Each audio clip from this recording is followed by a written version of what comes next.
Alors, ce tuto est vraiment fait pour ceux qui commencent l'animation en stop motion. Vous aurez donc besoin d'un téléphone et d'un support pour ce téléphone. Ça peut être une tasse, un trépied ou seulement 2 pinces à linge. Vous aurez besoin de pâte à fixe, de ciseaux ou d'un cutter à utiliser avec vos parents, de feuilles de couleur, de riz ou de couscous, de petites figurines à animer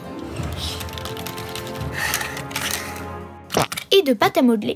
D'abord, vous commencez par télécharger l'application. Il y en a plusieurs, nous vous conseille eMotion. Elle est très simple et accessible et elle a été développée par des Français. On va commencer par animer une figurine.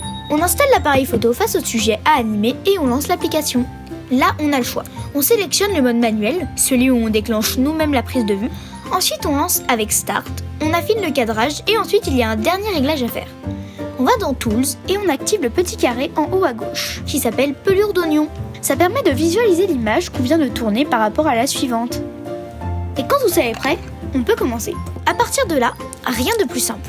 Pour prendre une photo, c'est capture, puis on bouge un peu le personnage, puis capture, puis on bouge, puis capture, etc. Ici, on fait lever le bras d'un personnage par exemple. Et quand l'anime est fini, on appuie 2 fois sur stop pour voir le résultat. On peut animer tout ce qu'on veut. On va continuer avec de la pâte à modeler.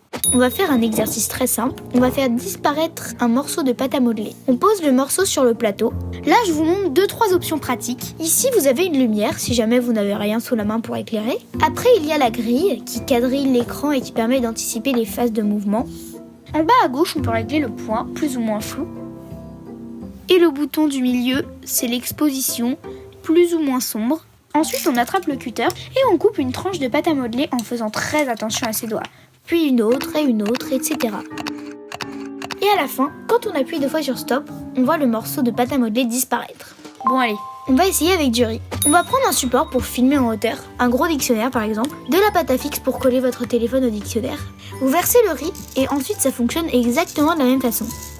Capture, mouvement, etc. À la fin, on appuie 2 fois sur stop pour voir le riz bouger. Maintenant, on va essayer de faire de la pixelation. Là, on va commencer par couper des étoiles de différentes tailles. On va en faire 3. Avec la pixelation, on peut mélanger des choses vivantes et de l'animation classique. Donc là, il suffit de bouger sa main image par image et de prendre une photo à chaque fois. Puis quand ma main touche le plateau, j'insère une petite étoile. Puis je mets la seconde étoile. Puis la troisième. À la fin, ça fait un effet baguette magique. Pour finir, on va faire parler un lapin. On commence par aller chercher des bouches. On peut les dessiner ou bien on tape bouche animation sur Google. Il y a plein de choix. Chaque expression correspond à une sonorité. Les A, les E, les O et les F. Puis on imprime les bouches qu'on va découper. Si on n'a pas d'imprimante, on peut les dessiner. Ensuite, on place comme d'habitude le sujet devant la caméra. On affine son cadre si besoin. Et on remplace les bouches les unes après les autres. Pour les faire tenir, on utilise de la pâte à fixe. À la fin, on appuie 2 fois sur stop comme d'habitude et le lapin se met à parler. Eat my short. Tout ça, c'est des techniques de base, mais après vous pouvez vraiment faire tout ce que vous voulez. Animer des objets, des Legos, des papiers découpés. La seule limite, c'est votre imagination.